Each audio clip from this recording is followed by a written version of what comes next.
Vous êtes-vous déjà demandé pourquoi, même si vous essayez de plaire, même si vous vous efforcez d'être accepté et aimé, il semble manquer quelque chose de crucial, que la connexion profonde et authentique que vous recherchez tant, la véritable estime, la elle que vous désirez conquérir, semble toujours hors de votre portée? Et si la réponse était que vous jouez le mauvais jeu? Et si, pour atteindre cet état désiré, pour qu'elle ne vous aime vraiment, d'une manière qui en vaille la peine, vous deviez avoir le courage de faire quelque chose qui semble complètement contre-intuitif, quelque chose de sacrément difficile, quelque chose qui peut momentanément la blesser?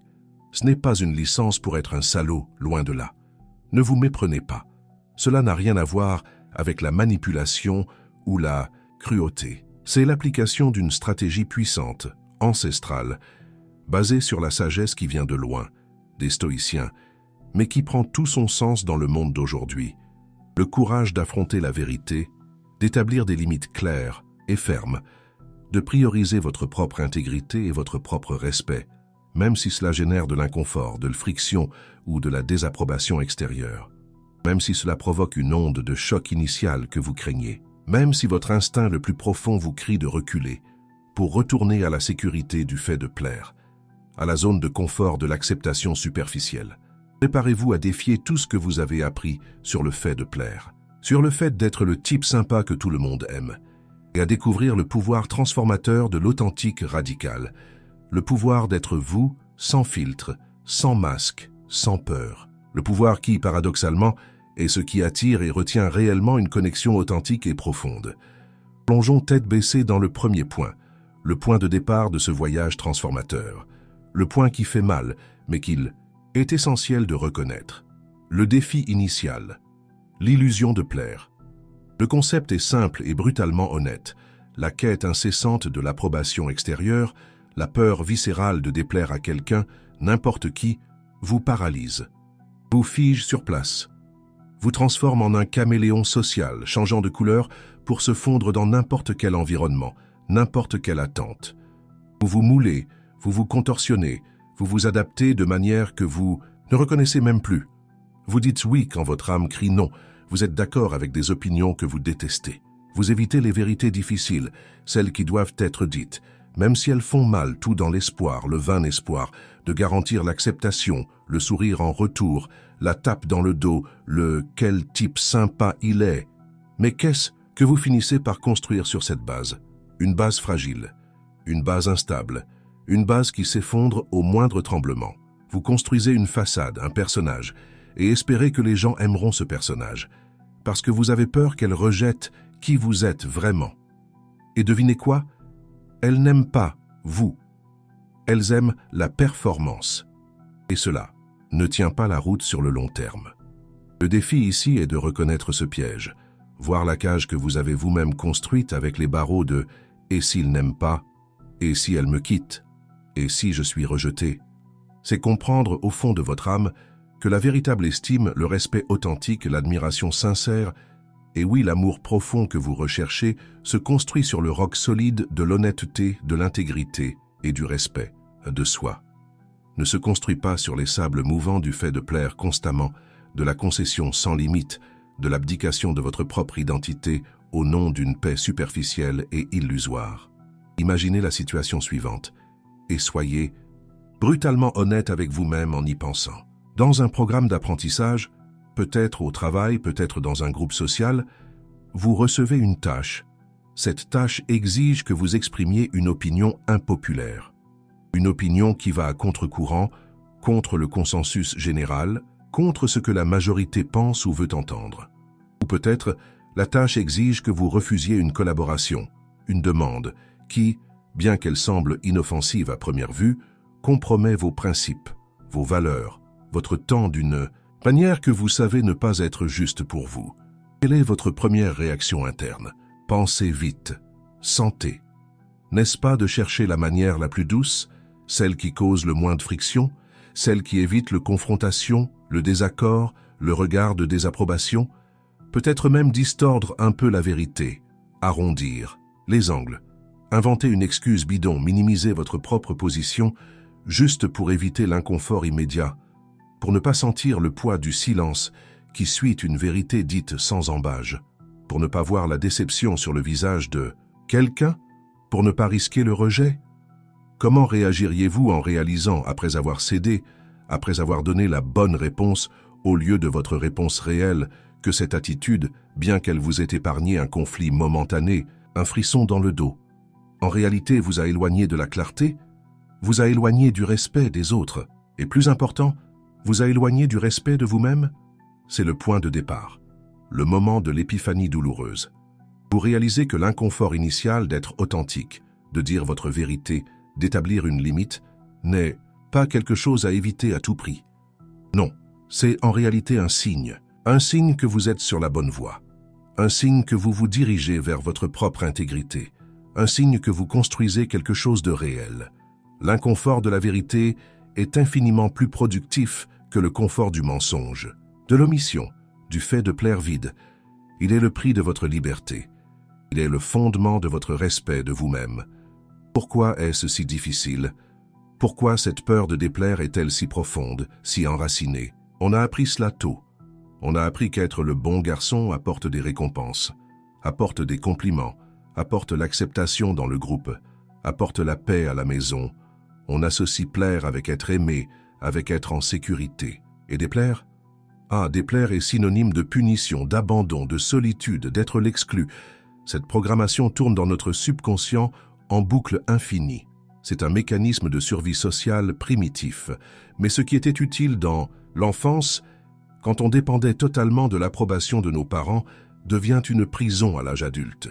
Une prison qui empêche notre croissance, qui étouffe notre individualité, qui sabote nos relations les plus importantes. Parce que, soyons honnêtes, personne ne se connecte vraiment avec un fantôme.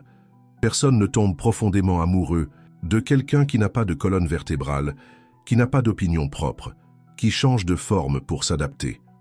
La elle que vous admirez, la elle qui a de la valeur, la elle que vous voulez qui vous aime vraiment, elle ne veut pas un reflet d'elle-même. Elle ne veut pas quelqu'un qui est juste d'accord avec tout.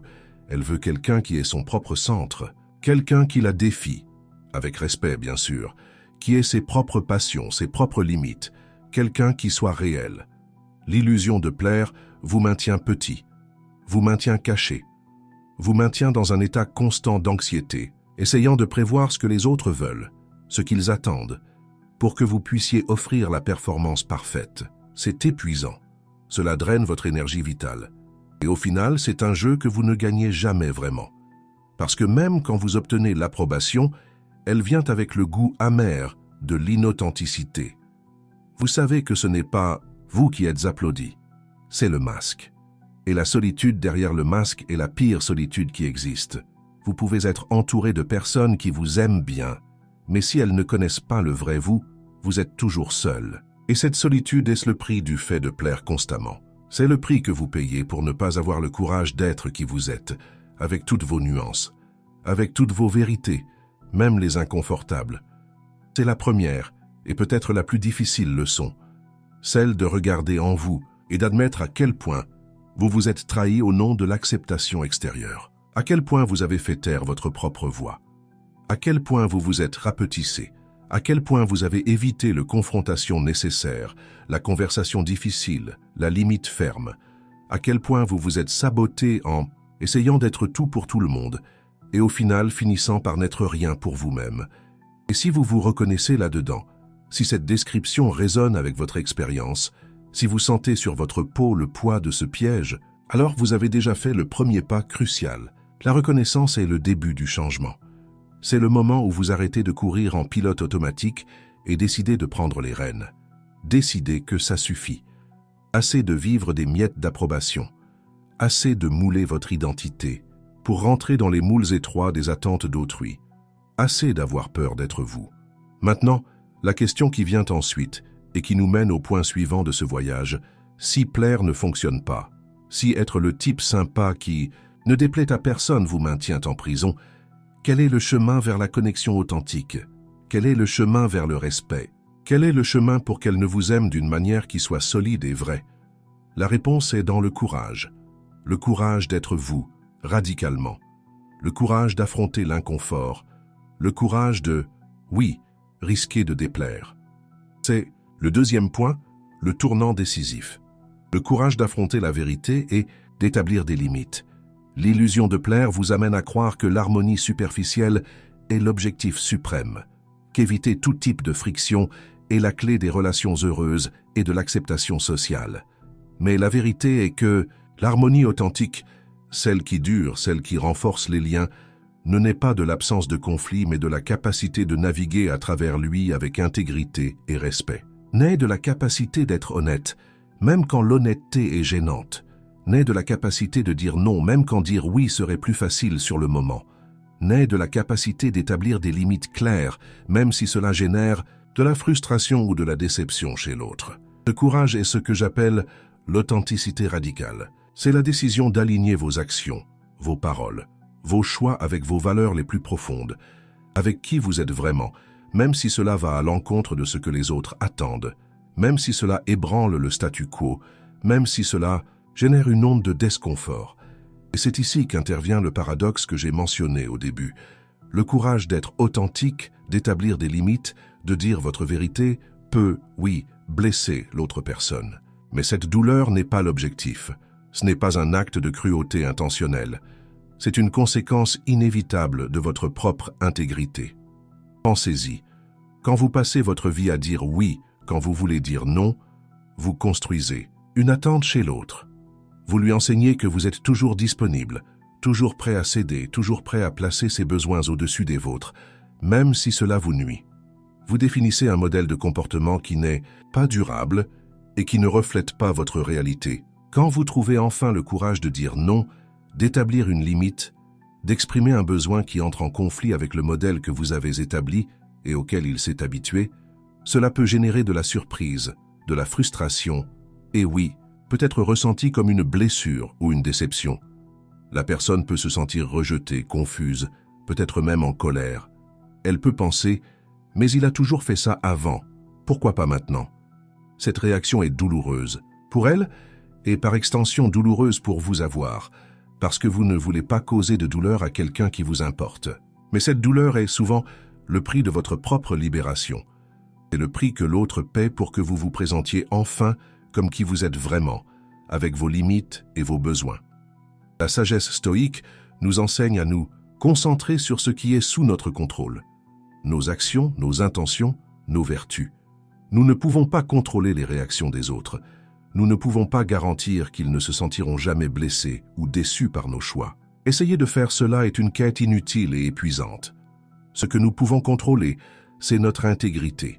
Nous pouvons choisir d'agir selon nos valeurs, dire notre vérité avec respect, établir nos limites avec fermeté et clarté. Et c'est ce choix, ce courage qui construit le respect. Quand vous avez le courage de dire la vérité, même si elle est difficile à entendre, vous démontrez du respect. Respect pour la situation, respect pour l'autre personne, en la traitant comme quelqu'un capable d'entendre la vérité.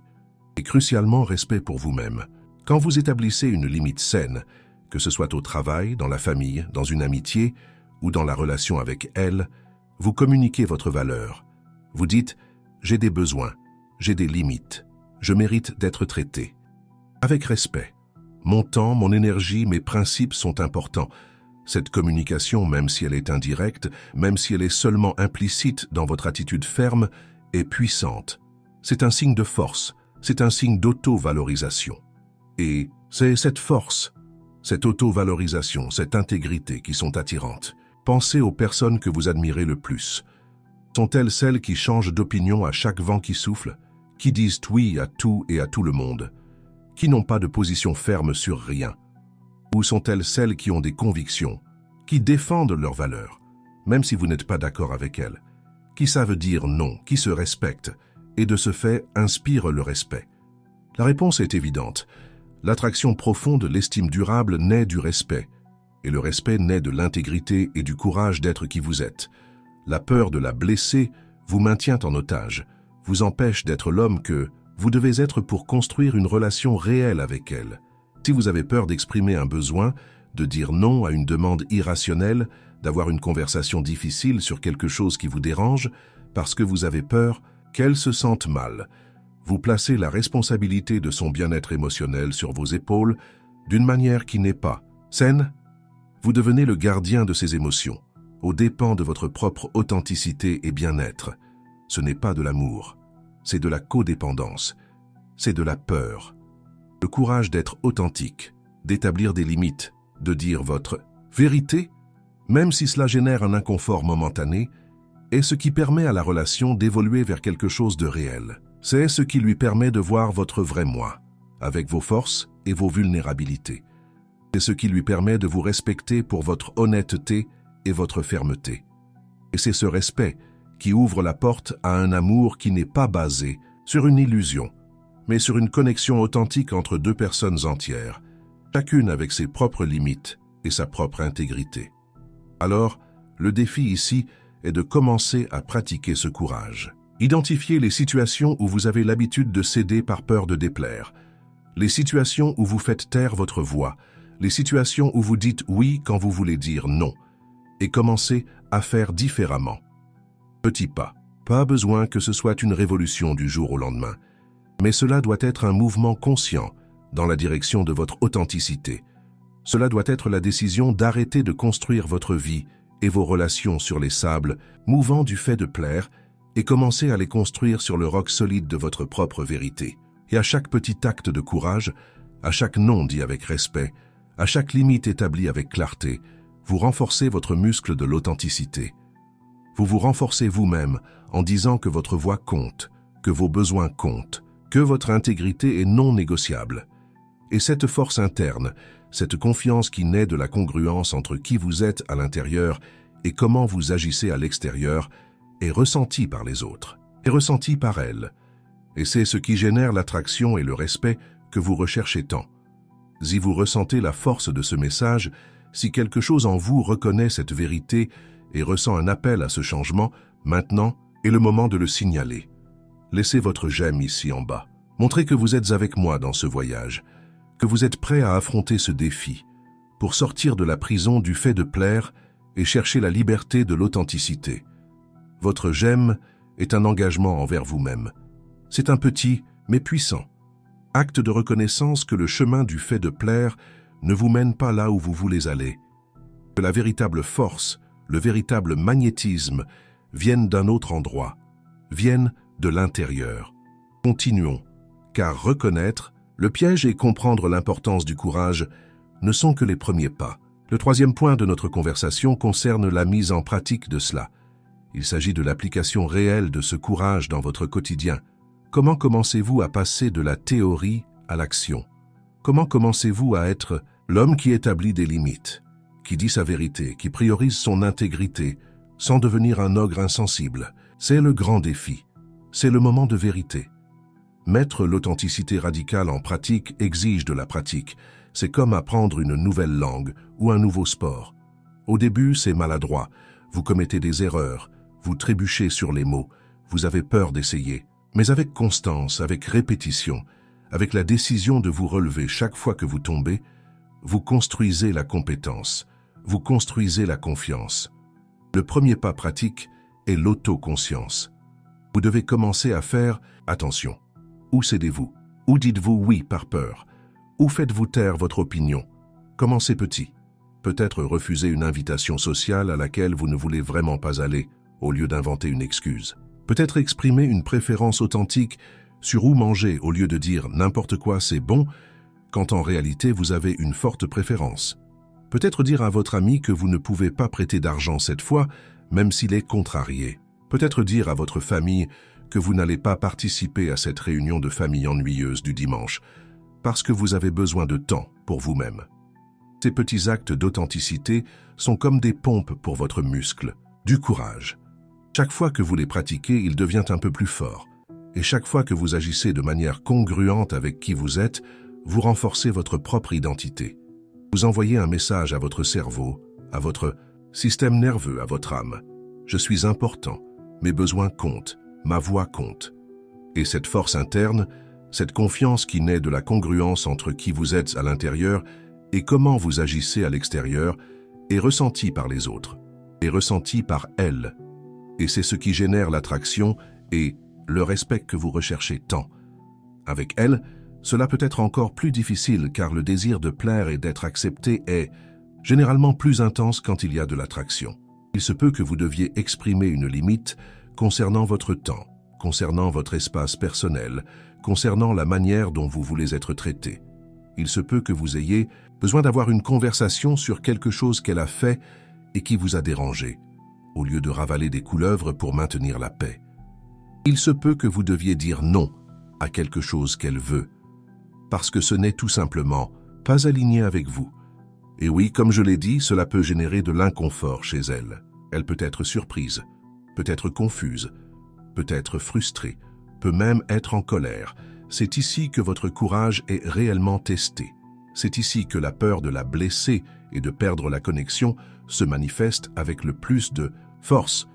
Votre instinct de plaire va vous crier de revenir en arrière, pour vous excuser d'avoir été difficile, pour céder et restaurer l'harmonie superficielle. Mais il est crucial que vous résistiez à cette impulsion. Résister ne signifie pas être inflexible ou agressif. Cela signifie maintenir votre position avec calme et clarté, expliquant, si nécessaire et approprié, votre point de vue, mais sans vous excuser d'avoir des besoins ou des limites. Cela signifie valider ses sentiments. Je comprends que vous puissiez être frustré, contrarié, mais sans vous responsabiliser pour eux d'une manière qui vous amène à abdiquer de votre propre position. Cela signifie maintenir votre intégrité. C'est la distinction cruciale. Être authentique et établir des limites n'est pas être impoli, égoïste ou insensible. C'est être honnête et respectueux envers vous-même et envers l'autre. Vous pouvez dire non avec respect. Vous pouvez exprimer une opinion impopulaire avec civilité. Vous pouvez établir une limite avec fermeté, mais sans agressivité. L'objectif n'est pas de causer de la douleur, mais d'être vrai. La douleur, quand elle arrive, est un sous-produit de la vérité qui entre en collision avec une attente préexistante. Pensez aux bénéfices à long terme. Quand vous cédez par peur, vous construisez du ressentiment en vous. Vous vous sentez frustré, non valorisé, peut-être même manipulé. Ce ressentiment corrode la relation de l'intérieur. L'autre, même inconsciemment, sent que quelque chose ne va pas, sent que la connexion n'est pas totalement réelle. Quand vous agissez avec authenticité, même si cela génère un inconfort initial, vous purifiez l'air.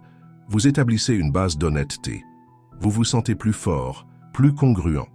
Et l'autre, en voyant votre intégrité, en voyant que vous vous respectez, est invité ou défié à vous respecter aussi.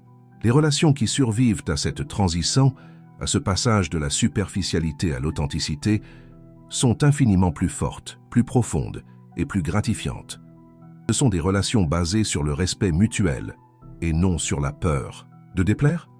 Et avec elle, quand vous démontrez ce courage, cette fermeté, cette authenticité, vous devenez un homme centré, un homme qui sait qui il est, qui sait ce qu'il veut, qui se respecte. C'est magnétique. C'est attirant à un niveau beaucoup plus profond qu'être juste le type sympa qui est d'accord avec tout. Elle peut être surprise au début, peut tester vos limites, mais si elle est la bonne personne pour vous, si elle valorise la force et l'intégrité, elle vous respectera pour cela. Et le respect qu'elle développe pour vous, pour votre courage d'être vous-même, est la base d'un amour beaucoup plus profond et durable que tout ce que vous auriez pu construire en essayant de lui plaire. Bien sûr, tout le monde ne va pas aimer le nouveau vous. Certaines personnes qui bénéficiaient de votre comportement de plaire peuvent s'éloigner, peuvent vous accuser d'avoir changé, d'être devenu difficile, d'être égoïste. Et cela fait mal. C'est une perte, mais c'est une perte nécessaire. C'est comme tailler un arbre pour qu'il pousse plus fort et donne de meilleurs fruits. Les relations qui ne se basent que sur votre fait de plaire superficiel ne valent pas la peine d'être maintenues à tout prix. Les personnes qui ne vous valorisent que quand vous cédez et vous annulez ne vous valorisent pas vraiment. Laisser partir ces connexions superficielles ouvre de l'espace pour les connexions réelles, celles qui vous nourrissent, qui vous défient de grandir, qui vous aiment pour qui vous êtes. L'application pratique de ce courage exige une vigilance constante, exige la disposition à sentir la peur et à agir malgré elle, exige la disposition à avoir des conversations inconfortables, exige la disposition à dire non, exige la disposition à être mal interprété, à être critiqué. Mais l'alternative est de continuer dans la prison du fait de plaire, vivant une vie qui n'est pas totalement la vôtre, dans des relations qui ne sont pas totalement réelles. Le choix est le vôtre. Et chaque jour, chaque interaction, vous avez l'opportunité de choisir le courage au lieu de la peur, l'authenticité au lieu de la performance. Si vous avez ressenti la force de ce message jusqu'ici, si quelque chose en vous reconnaît cette vérité et ressent un appel à ce changement, maintenant est le moment de le signaler. Laissez votre j'aime ici en bas. Montrez que vous êtes avec moi dans ce voyage, que vous êtes prêt à affronter ce défi pour sortir de la prison du fait de plaire et chercher la liberté de l'authenticité. Votre j'aime est un engagement envers vous-même. C'est un petit, mais puissant acte de reconnaissance que le chemin du fait de plaire ne vous mène pas là où vous voulez aller, que la véritable force, le véritable magnétisme viennent d'un autre endroit, viennent de l'intérieur. Continuons, car reconnaître le piège et comprendre l'importance du courage ne sont que les premiers pas. Le troisième point de notre conversation concerne la mise en pratique de cela. Il s'agit de l'application réelle de ce courage dans votre quotidien. Comment commencez-vous à passer de la théorie à l'action? Comment commencez-vous à être l'homme qui établit des limites, qui dit sa vérité, qui priorise son intégrité, sans devenir un ogre insensible? C'est le grand défi, c'est le moment de vérité. Mettre l'authenticité radicale en pratique exige de la pratique. C'est comme apprendre une nouvelle langue ou un nouveau sport. Au début, c'est maladroit. Vous commettez des erreurs, vous trébuchez sur les mots, vous avez peur d'essayer. Mais avec constance, avec répétition, avec la décision de vous relever chaque fois que vous tombez, vous construisez la compétence, vous construisez la confiance. Le premier pas pratique est l'autoconscience. Vous devez commencer à faire « Attention !» Où cédez-vous? Où dites-vous oui par peur? Où faites-vous taire votre opinion? Commencez petit. Peut-être refuser une invitation sociale à laquelle vous ne voulez vraiment pas aller, au lieu d'inventer une excuse bidon. Peut-être exprimer une préférence authentique sur où manger, au lieu de dire n'importe quoi c'est bon, quand en réalité vous avez une forte préférence. Peut-être dire à votre ami que vous ne pouvez pas prêter d'argent cette fois, même s'il est contrarié. Peut-être dire à votre famille que vous n'allez pas participer à cette réunion de famille ennuyeuse du dimanche, parce que vous avez besoin de temps pour vous-même. Ces petits actes d'authenticité sont comme des pompes pour votre muscle du courage. Chaque fois que vous les pratiquez, il devient un peu plus fort. Et chaque fois que vous agissez de manière congruente avec qui vous êtes, vous renforcez votre propre identité. Vous envoyez un message à votre cerveau, à votre système nerveux, à votre âme. Je suis important. Mes besoins comptent. Ma voix compte. Et cette force interne, cette confiance qui naît de la congruence entre qui vous êtes à l'intérieur et comment vous agissez à l'extérieur, est ressentie par les autres, est ressentie par elles. Et c'est ce qui génère l'attraction et le respect que vous recherchez tant.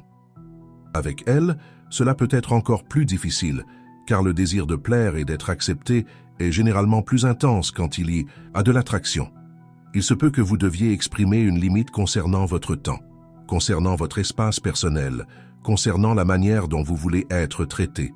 Il se peut que vous ayez besoin d'avoir une conversation sur quelque chose qu'elle a fait et qui vous a dérangé, au lieu de ravaler des couleuvres pour maintenir la paix. Il se peut que vous deviez dire non à quelque chose qu'elle veut parce que ce n'est tout simplement pas aligné avec vous. Et oui, comme je l'ai dit, cela peut générer de l'inconfort chez elle. Elle peut être surprise, peut être confuse, peut être frustrée, peut même être en colère. C'est ici que votre courage est réellement testé. C'est ici que la peur de la blesser et de perdre la connexion se manifeste avec le plus de force. Votre instinct de plaire va vous crier de revenir en arrière pour vous excuser d'avoir été difficile, pour céder et restaurer l'harmonie superficielle. Mais il est crucial que vous résistiez à cette impulsion. Résister ne signifie pas être inflexible ou agressif. Cela signifie maintenir votre position avec calme et clarté, expliquant, si nécessaire et approprié, votre point de vue, mais sans vous excuser d'avoir des besoins ou des limites. Cela signifie valider ses sentiments. Je comprends que vous puissiez être frustré, contrarié, mais sans vous responsabiliser pour eux d'une manière qui vous amène à abdiquer de votre propre position. Cela signifie maintenir votre intégrité. C'est la distinction cruciale. Être authentique et établir des limites n'est pas être impoli, égoïste ou insensible. C'est être honnête et respectueux envers vous-même et envers l'autre. Vous pouvez dire non avec respect. Vous pouvez exprimer une opinion impopulaire avec civilité. Vous pouvez établir une limite avec fermeté, mais sans agressivité. L'objectif n'est pas de causer de la douleur, mais d'être vrai. La douleur, quand elle arrive, est un sous-produit de la vérité qui entre en collision avec une attente préexistante. Pensez aux bénéfices à long terme. Quand vous cédez par peur, vous construisez du ressentiment en vous. Vous vous sentez frustré, non valorisé, peut-être même manipulé. Ce ressentiment corrode la relation de l'intérieur. Et l'autre, même inconsciemment, sent que quelque chose ne va pas, sent que la connexion n'est pas totalement réelle. Quand vous agissez avec authenticité, même si cela génère un inconfort initial, vous purifiez l'air. Vous établissez une base d'honnêteté. Vous vous sentez plus fort, plus congruent. Et l'autre, en voyant votre intégrité, en voyant que vous vous respectez, est invité ou défié à vous respecter aussi. Les relations qui survivent à cette transition, à ce passage de la superficialité à l'authenticité, sont infiniment plus fortes, plus profondes et plus gratifiantes. Ce sont des relations basées sur le respect mutuel et non sur la peur de déplaire. Et avec elles, quand vous démontrez ce courage, cette fermeté, cette authenticité, vous devenez un homme centré, un homme qui sait qui il est, qui sait ce qu'il veut, qui se respecte. C'est magnétique. C'est attirant à un niveau beaucoup plus profond qu'être juste le type sympa qui est d'accord avec tout. Elle peut être surprise au début, peut tester vos limites, mais si elle est la bonne personne pour vous, si elle valorise la force et l'intégrité, elle vous respectera pour cela. Et le respect qu'elle développe pour vous, pour votre courage d'être vous-même, est la base d'un amour beaucoup plus profond et durable que tout ce que vous auriez pu construire en essayant de lui plaire. Bien sûr, tout le monde ne va pas aimer le nouveau vous.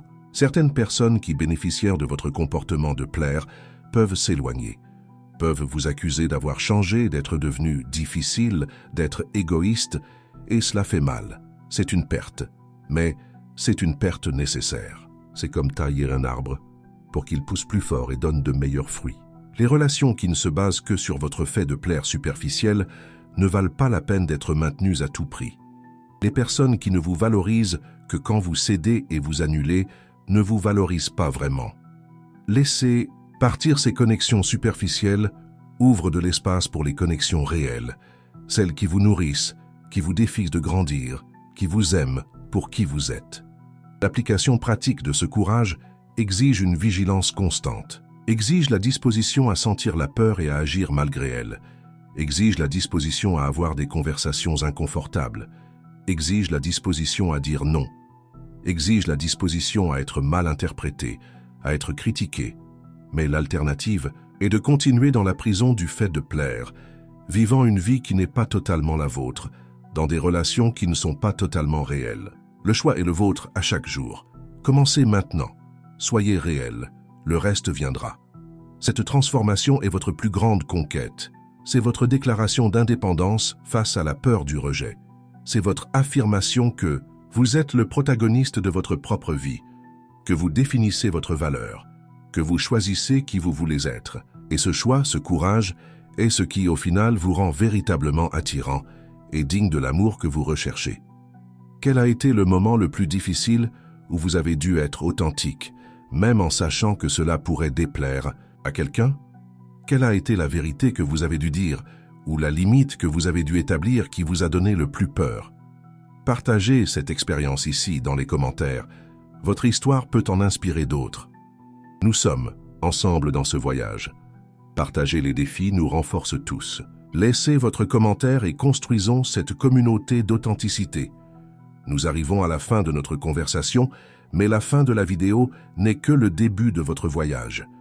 Nous avons commencé en parlant du piège douloureux de plaire, l'illusion qui vous maintient petite et solitaire, même quand vous êtes entouré de personnes. Nous avons exploré la nécessité urgente de reconnaître cette prison, de sentir l'inconfort qu'elle cause et de comprendre pourquoi le chemin de l'approbation extérieure est une impasse pour la connexion authentique, surtout avec elle. Nous avons vu que votre première réaction de chercher le chemin le plus facile, le moins conflictuel, est naturelle, mais c'est exactement cette réaction qui vous empêche de construire quelque chose de solide, quelque chose de réel. L'inconfort, initial de la vérité, est le signe que vous êtes sur la bonne voie, le fondement de votre respect de vous-même. Ensuite, nous avons plongé dans la solution, le Chemin de sortie de cette prison, le courage d'affronter la vérité, d'établir des limites claires et non négociables, de prioriser votre propre intégrité.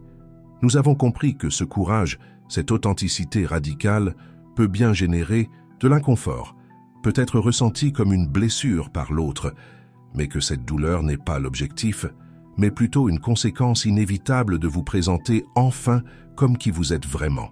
Nous avons appris que la sagesse stoïque nous montre le chemin, en nous concentrant sur ce qui est sous notre contrôle, nos actions, notre vérité, au lieu d'essayer de contrôler les réactions d'autrui. Ce courage, cette fermeté, est la base du respect, et le respect est la base de l'attraction et de l'amour véritable. La peur de la blesser vous maintient en otage, vous empêche d'être l'homme fort et authentique qu'elle et vous méritez vraiment. Après, nous avons parlé de l'application pratique de ce courage au quotidien. Comment sortir de la théorie et agir. Commencez petit, en faisant attention où vous cédez par peur, et en pratiquant de petits actes d'authenticité. Refuser des invitations, exprimer des préférences, dire non à des demandes qui compromettent vos limites. Comprendre qu'avec Helsu, cela peut être encore plus difficile, mais que c'est essentiel pour construire une relation réelle. Distinguer entre être authentique et être impoli. Maintenir la position avec calme et clarté, en validant les sentiments de l'autre, mais sans abdiquer de votre propre vérité. Reconnaître que ce voyage exige de la pratique, de la patience et la disposition à sentir la peur et à agir malgré elle. Comprendre que tout le monde ne va pas aimer le nouveau vous, mais que les pertes sont nécessaires pour ouvrir de l'espace à des connexions réelles et significatives, celles qui vous valorisent pour qui vous êtes. Enfin, nous avons vu la transformation, les résultats puissants d'embrasser l'authenticité radicale, la croissance du respect de soi et de la confiance en soi, la libération d'énergie, le changement dans votre énergie qui attire des personnes et des situations alignées avec qui vous êtes devenu, le filtrage naturel des relations superficielles et l'épanouissement de connexions profondes basées sur le respect mutuel. Avec elle, la dynamique se transforme d'une danse constante pour plaire en un partenariat basé sur l'honnêteté et le respect. L'amour qui naît de cette base est réel, durable et libérateur. La phrase « Elle ne t'aimera » prend le sens qu'elle ne vous aimera vraiment, votre vrai moi, que si vous avez le courage d'être ce moi. La clarté qui surgit dans votre vie, la récompense d'une vie plus réelle, plus riche et plus alignée avec qui vous êtes vraiment. Le voyage vers l'authenticité et le courage de déplaire, quand c'est nécessaire, et le voyage vers votre propre liberté et vers la construction de relations authentiques. C'est le voyage de la peur au respect, du fait de plaire vide à l'amour véritable. C'est le voyage pour devenir l'homme que vous êtes né pour être. Et cet homme, avec son intégrité et son courage, est irrésistible. Le choix est le vôtre chaque jour. Commencez maintenant. Soyez réel, le reste viendra.